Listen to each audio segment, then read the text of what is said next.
항상 하나님의 은혜 가운데 있으라라는 제목으로 말씀을 나누도록 하겠습니다.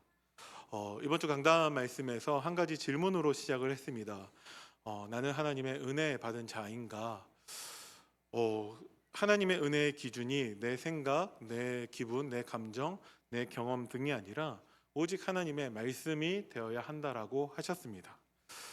이 말씀을 들으면서 좀 극단적인 상황을 생각하게 되었는데, 혹시 말씀 가운데 우리를 하나님이 복되게 하시고 축복하시는데 경제적인 축복도 주시겠죠? 이삭의 말씀을 통해서 100배의 축복을 주시고 우리에게 르호봇의 경제를 주신다라고 말씀에서 만약에 선포되었는데, 혹시 내가 가지고 있는 주식이 다 폭락하고 주식 조각이 되고 나는 알거지가 되고 완전히 망했다 하는 그 상황 속에서 과연 내가 하나님의 말씀이 기준되어서 내가 진짜 하나님의 은혜 받은 자인 것을 인정할 수 있을까라는 생각을 해봤습니다. 하나님의 말씀만 우리의 유일한 기준이 되어야 합니다. 우리가 망한다는 것이 아니라 하나님은 반드시 하나님 주신 말씀을 성취하십니다.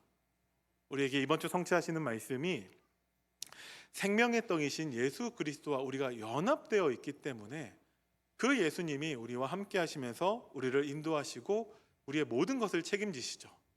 그래서 말씀 가운데 예수 그리스도를 믿음으로 우리가 구원받았고 부활의 소망까지 말씀을 하셨습니다. 그러면 구원받은 우리가 나중에 부활한다는 것이 아니라 구원부터 하나님께서 우리가 예수님 재림하시고 나서 우리가 부활할 때까지 모든 것을 완벽하게 책임지신다라는 저는 말씀, 약속으로 붙잡았습니다. 그래서 하나님을 기대하면서 이번 주 하나님께서 세세하게 세부적으로 어떻게 나에게 응답하시고 말씀을 성취하실까 기대하게 되었습니다. 다들 하나님 말씀 기준으로 신앙생활하고 계시니까 동일하게 하나님을 기대하실 줄 믿습니다. 아멘. 우리는 항상 하나님의 은혜 가운데 있어야 합니다. 그러면 우리가 은혜 가운데 거하려면 우리에게 말씀이 기준된다면 우리에게 2025년도 기준되는 말씀은 무엇입니까? 우리에게 주신 원단 말씀이 있습니다. 보라 내가 새 일을 행하리니 라는 제목으로 우리에게 말씀을 주셨습니다. 기억나시죠? 그러면서 처음 말씀하신 것이 무엇이냐? 우리의 정체성을 말씀하셨는데 내가 보배롭고 존귀한 하나님의 자녀임을 항상 확신하라고 말씀을 하셨습니다. 하나님이 새 일을 행하시는데 왜 내가 보배롭고 존귀한 자인 것을 항상 확신해야 됩니까? 하나님이 우리를 위해서 새 일을 행하신다면 우리가 할 것이 아무것도 없죠. 그런데 우리를 통해서 새 일을 행하신다면 우리가 할 것이 있습니다. 무엇을 해야 되냐? 내가 보배롭고 존귀한 하나님의 자녀임을 항상 확인하는 것부터 하나님의 새 일이 시작됩니다. 그래서 하나님의 새 일은 성경 중심으로 항상 하나님의 말씀에 순종하라고 하셨습니다. 그러면서 말씀을 가까이 하라고 말씀을 하셨어요. 우리가 항상 성경을 읽고 있는 이유, 우리가 강단 말씀에 집중해야 되는 이유가 이 말씀대로 성경 중심으로 항상 하나님 말씀에 순종하라는 이 말씀이 우리의 노력, 우리의 각오, 우리의 결단으로 되어지는 것이 아니라 하나님의 말씀 성취로 이루어질 것이기 때문에 우리는 성경을 읽어야 되고 우리는 항상 강단 말씀에 순종해야 됩니다. 그러면 후대를 살리는 그리스도의 언약을 성경으로 증거하게 됩니다. 그것이 이번에 여름 훈련을 통해서 우리 전 교인 수련회를 통해 우리가 함께 누렸던 응답이고 각 부서별로 계층별로의 훈련을 통해서 우리에게 주신 응답입니다.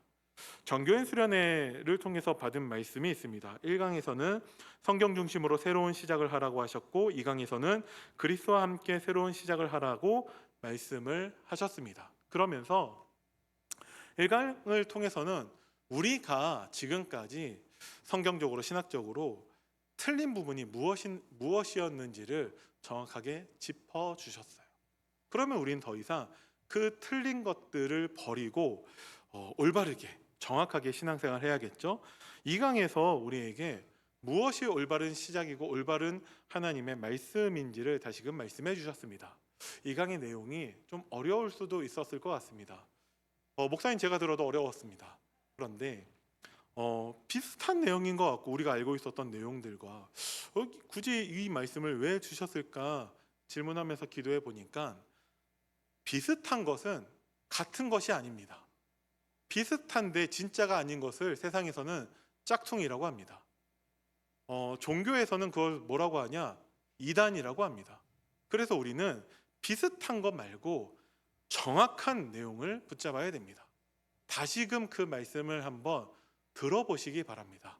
그래서 내게 정리되는 만큼 정리를 하시면 좋을 것 같습니다. 혹시 다시 들어도 목사님 너무 어려운 것 같습니다 라고 한다면 8월 31일부터 시작하는 12주간의 그 훈련 속으로 들어오시면 됩니다. 그러면 분명히 우리가 어려운 그 내용을 쉽게 간단하게 우리에게 설명해 주실 것입니다. 교회를 비교하는 것은 가장 어리석은 일인데 제 동기들과 간혹 이렇게 연락을 하면서 어쩔 수 없이 그 교회 소식을 듣게 됩니다. 그랬을 때 진짜 하나님이 우리 교회를 통해서 주신 축복이 크고 우리 교회를 통해서 하실 일이 크구나라는 것들을 생각하게 되는데 왜 그러냐? 오랜 시간 동안에 우리가 다락방에 있었다가 이제 우리가 새롭게 시작을 하게 되었는데 다른 교회의 사정을 들어보니까 그 교회는 우리 담임 목사님처럼 신학자가 아닌 담임 목사님들이 계시는 경우가 많이 있고 그러다 보니까 분명히 새로운 시작을 그 교회도 해야 되는데 그게 별반 다를 바가 없다라는 거예요. 그래서 그때나 지금이나 비슷한 것 같은데 우리가 왜 나왔냐라는 질문을 성도님들이 하시는 경우가 많다고 합니다. 우리는 그 고민을 할 필요가 없습니다. 하나님께서 성경을 중심으로 정확한 신학을 배경으로 해서 올바른 내용을 우리에게 가르쳐 주시고 전달해 주고 계시죠. 그 내용을 우리가 숙지하고 내 것으로 만들어야 되는 이유는 우리 후대들을 그렇게 키워야 하기 때문에 그렇습니다. 오늘 이 부분을 좀 달리 생각을 해봤는데 우리가 말씀 중심으로 성경 중심으로 우리가 새로운 시작을 하는 것은 너무나 복된 일이지만 한편으로는 좀 무서운 일이 될 수도 있을 것 같습니다. 왜 그러냐? 우리 후대들은 분명히 우리보다 더 말씀 중심으로 자라날 것이고 우리보다 훨씬 더 성경을 더 풍성히 알게 될 것입니다. 왜 그렇죠? 지금 우리보다 훨씬 더 어린 나이에서부터 그렇게 배우고 있고 성경을 읽고 있습니다. 그러면 우리들 나이가 되었을 때 우리 자녀들은 우리보다 훨씬 더 말씀 중심, 성경 중심이 되어 있을 거예요. 그런데 우리가 말씀 중심, 성경 중심이 되어 있지 못하다면 우리 자녀들, 다음 세대들 앞에 우리는 어쩌면 부끄러움을 당할 수도 있을 것 같습니다. 그건 좀 무서운 일이죠. 그래서 우리는 더더욱이나 말씀 중심, 성경 중심에 우리는 올인해야 될 것 같습니다. 그러면 여기서 한 가지 질문이 지금 여러분은 새로운 시작을 하고 계십니까? 라는 질문을 한번 드리고 싶어요. 왜? 분명히 하나님은 새 일을 행하신다 하셨고 이번에 정교인 수련회를 통해서 성경 중심으로 그리스도와 함께 하는 새로운 시작을 하나님이 이미 말씀하셨고 하나님이 이미 응답하셨습니다. 그러면 우리도 새로운 시작 가운데 있어야 한다는 것이죠. 본론입니다. 이 내용 가지고서 우리가 좀 자세히 나누길 원하는데 첫 번째 바울의 새로운 시작을 보도록 하겠습니다. 바울도 우리처럼 새로운 시작을 했습니다. 우리와 내용이 같진 않을 수 있어도 어쨌든 하나님의 은혜가 바울로 하여금 새로운 시작을 하게 하였습니다. 바울은 어떤 사람이었냐? 교회와 복음을 핍박한 사람이 바울이었습니다. 사도행전 8장 1절 말씀에 사울은 여기서 그는 스데반을 말하죠. 그가 죽임당함을 마땅히 여기더라. 그 날에 예루살렘에 있는 교회에 큰 박해가 있어 사도 외에는 다 유대와 사마리아 모든 땅으로 흩어지니라. 스데반이 죽임을 당할 때 사도 바울은 그것이 마땅하다라고 여겼습니다. 그러면서 사도행전 8장 3절에 사울이 교회를 잔멸할세 각 집에 들어가 남녀를 끌어다가 옥에 넘기니라. 교회를 핍박하는 사울이었습니다. 사도행전 9장 1절과 2절 말씀에서도 사울이 주의 제자들에 대하여 여전히 위협과 살기가 등등하여 대제사장에게 가서 다메섹 여러 회당에 가져갈 공문을 청하니 이는 만일 그 도를 따르는 사람을 만나면 남녀를 막론하고 결박하여 예루살렘으로 잡아오려 함이라. 그렇게 사도 바울은 그 전에 사울일 때 교회를 핍박하고 교회를 박해하던 사람이었습니다. 그런데 그 바울이 회심하게 되는데 사도행전 9장 3절부터 5절 말씀에 다메섹 도상에서 예수 그리스도를 만나 회심하게 됩니다. 3절에 사울이 길을 가다가 다메섹에 가까이 이르더니 호련히 하늘로부터 빛이 그를 둘러 비추는지라. 땅에 엎드려져 들음에 소리가 있어 이르시되 사울아 사울아 내가 어찌하여 나를 박해하느냐 하시거늘 대답하되 주여 누구시니이까 이르시되 나는 내가 박해하는 예수라. 예수님을 만나게 되었다는 것이죠.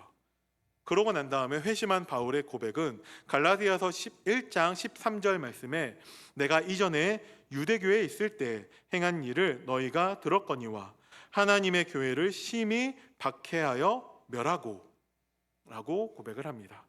오늘 강단 말씀 가운데 있었던 성경 구절이지만 디모데전서 1장 15절 말씀에서도 mit보다 모든 사람이 받을 만한 이 말이여 그리스도 예수께서 죄인을 구원하시려고 세상에 임하였다 하였도다. 죄인 중에 내가 괴순이라 라고 고백을 합니다. 그 사도 바울이 예수님을 만나 회심하고 단지 구원받았다는 것이 아니라 바울의 새로운 시작을 우리가 성경을 통해서 확인할 수 있습니다. 사도행전 9장 15절 말씀에 주께서 이르시되 가라 이 사람은 내가 내 이름을 이방인과 임금들과 이스라엘 자손에게 전하기 위하여 택한 나의 그릇이라고 하면서 바울은 어떤 새로운 시작을 합니까? 단지 구원받았다는 것이 아니라 나를 구원한 이 복음을 모든 이방인들에게까지 증거하는 도구로 택함을 받습니다. 사도행전 13장 1절과 2절 말씀에 안디옥 교회에 선지자들과 교사들이 있으니 곧 바나바와 니게르라 하는 시므온과 구레네 사람 루기오와 분봉왕 헤롯의 젖동생 마나엔과 및 사울이라. 주를 섬겨 금식할 때에 성령이 이르시되 내가 불러 시키는 일을 위하여 바나바와 사울을 따로 세우라 하시니 라고 하면서 처음으로 선교서가 파송될 때 바울과 바나바가 선택을 받습니다. 그러면서 하나님이 택하신 그 이유대로 그 사명에 바울은 응답받습니다. 그러면서 어느 정도로 확신이 있냐? 빌립보서 3장 17절 말씀을 보니까 형제들아 너희는 함께 나를 본받으라 라고 고백을 합니다. 그리고 너희가 우리를 본받은 것처럼 그와 같이 행하는 자들을 눈여겨보라 하면서 모든 제자들이 다 바울처럼 하나님께 쓰임받기를 바울은 소망합니다. 두 번째입니다. 그 바울의 쓰임대로 바울은 3차에 걸쳐서 선교 여행을 가는데 바울의 1차 선교 여행이 오늘 본문의 내용입니다. 그 여정을 보니까 사도행전 13장 4절부터 5절 말씀에 두 사람이 성령의 보내심을 받아 실루기아에 내려가 거기서 배 타고 그브로에 가서 살라미에 이르러 하나님의 말씀을 유대인의 여러 회당에서 전할세 요한을 수행원으로 두었더라고 하면서 살라미라는 지역에서 유대인 회당에 들어가서 하나님의 복음을 전파합니다. 사도행전 13장 6절에서 12절 말씀에서는 다보라는 지역에 가서 거기에서 마술사를 꺾고 총독 서기어 바울에게 영향을 끼칩니다. 그리고 13장 14절 말씀에 비시디아 안디옥에 이르러 안식일에 회당에 들어가 앉으니라고 하면서 무엇을 하냐? 23절 말씀에 하나님이 약속하신 대로 이 사람의 후손에서 이스라엘을 위하여 구주를 세우셨으니 곧 예수라고 하면서 예수님이 그리스도 되신 그 복음을 선포합니다. 사도행전 13장 30절 말씀을 보니까 하나님이 죽은 자 가운데서 그를 살리신지라 유대인들을 통해서 핍박받고, 하지만 우리의 죄 때문에 예수님께서 십자가에 죽으심과 하나님이 죽은 자 가운데서 예수님을 살리시고 부활하실 것까지 정확하게 하나님의 복음을 증거합니다. 우리에게도 이 응답이 있어야겠죠. 이 응답이 우리가 해야 되는 새로운 시작이고 응답인 줄을 믿습니다. 아멘. 그러면서 바울과 바나바가 하나님의 복음을 들은 많은 사람들에게 권면하는 내용이 오늘 본문입니다. 43절을 다시 한번 읽으면, 회당의 모임이 끝난 후에 회당에 들어가서 하나님의 복음을 선포하니까 유대인과 유대교에 입교한 경건한 사람들이 많이 바울과 바나바를 따르게 됩니다. 그런데 두 사도가 더불어서 말하는 그 내용이 무엇이냐? 그들에게 항상 하나님의 은혜 가운데 있으라 권하고 있습니다. 우리는 항상 하나님의 은혜 가운데 있어야 합니다. 하나님의 은혜에 대해서 오늘 강단 말씀에서 하나님의 말씀만 우리에게 유일한 기준 되는 것이 우리에게 하나님의 은혜라고 말씀을 하셨습니다.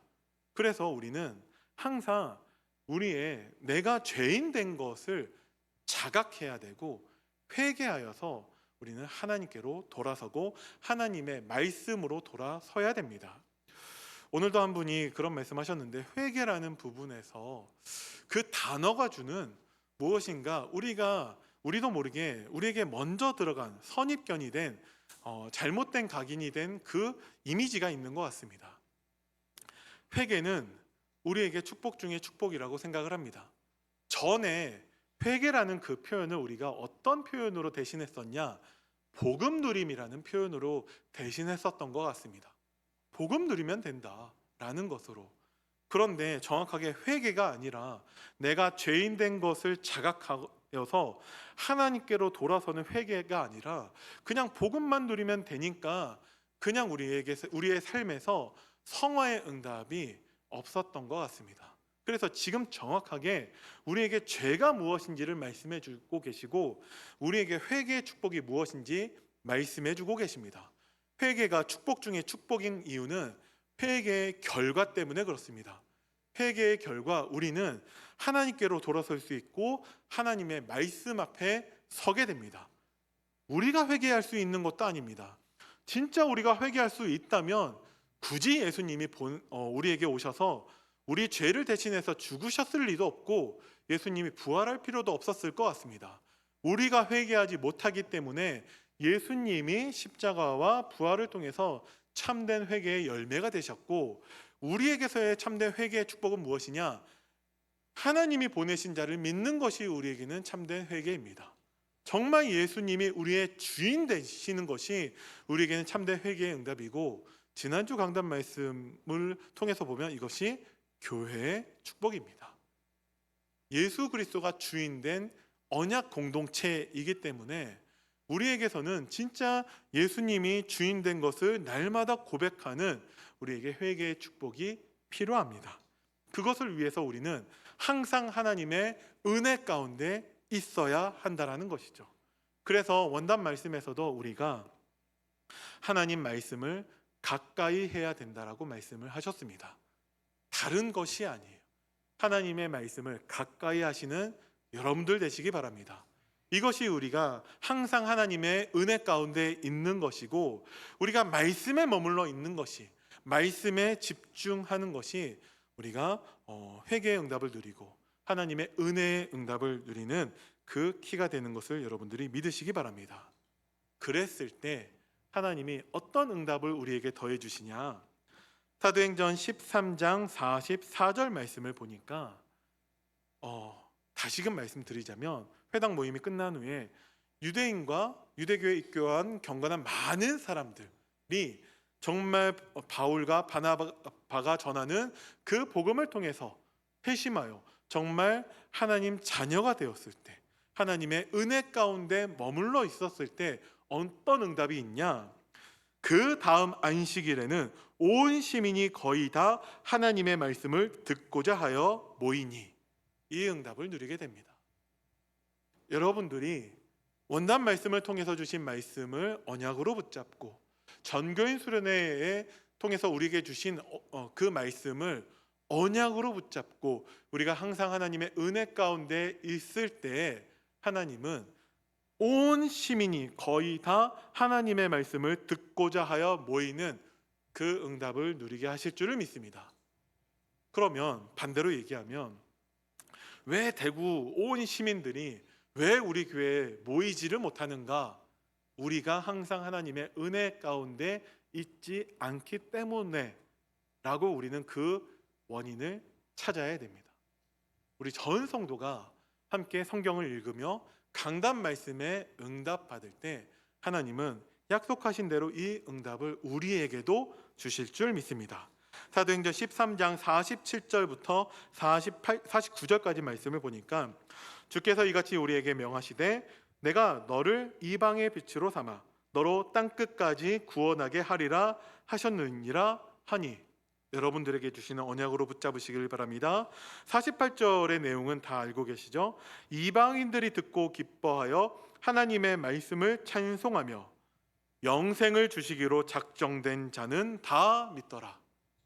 그 이후에 49절에 주의 말씀이 그 지방에 두루 퍼지니라. 하나님이 분명히 이 응답을 우리에게도 주실 줄 믿습니다. 그리고 난 다음에 이것을 시기해서 또 많은 사람들이 들고 일어나고 또 하나님의 복음을 방해하고 교회를 핍박하는 가운데 사도 바울도 그것을 피해서 이제 다른 지역으로 이고니온 지역으로 가게 되는데 사도행전 13장 마지막 52절에는 이렇게 끝나게 됩니다. 제자들은 기쁨과 성령이 충만하니라. 많은 핍박과 환난이 일어난다 할지라도 하나님의 은혜 가운데 있는 제자들은 기쁨과 성령으로 충만하게 됩니다. 우리에게 하나님은 이 응답을 반드시 주실 줄을 믿습니다. 그러면 우리가 항상 하나님의 은혜 가운데 있지 않을 이유는 없겠죠. 우리가 더 힘써 하나님의 은혜 가운데 있고 하나님의 말씀만 우리에게 기준으로 삼고 늘 하나님의 말씀을 가까이 하여서, 그 방법은 계속 들으시면 됩니다. 모일 때마다 하나님 주신 말씀을 포럼하시면 됩니다. 우리가 주신 말씀을 언약으로 붙잡고 기도하면 됩니다. 나는 어떻게 기도할지 모르겠습니다. 강단 메시지 페이퍼에 있는 기도문 가지고서 계속 기도하시면 됩니다. 그것을 통해서 우리가 항상 하나님의 은혜 가운데 있을 때에 하나님이 오늘 결론으로 우리가 함께 읽은 그 내용대로 우리 교회에 반드시 역사하실 줄 믿습니다. 기도하겠습니다. 살아계신 하나님, 은혜를 감사드립니다. 우리에게 주신 약속대로 우리가 항상 하나님의 은혜 가운데 머물러 있을 때 하나님이 그 말씀을 성취하시고 우리에게도 정말 이 지역의 모든 곳에, 정말 이곳에 있는 모든 사람들에게 하나님의 말씀이 전파되어지고 모든 사람들이 하나님께 찬양하고 영광 돌리는 그 날이 속히 올 수 있도록 하나님이 우리를 인도하여 주옵소서. 감사를 드립니다. 우리 주 예수 그리스도의 이름으로 기도드립니다. 아멘.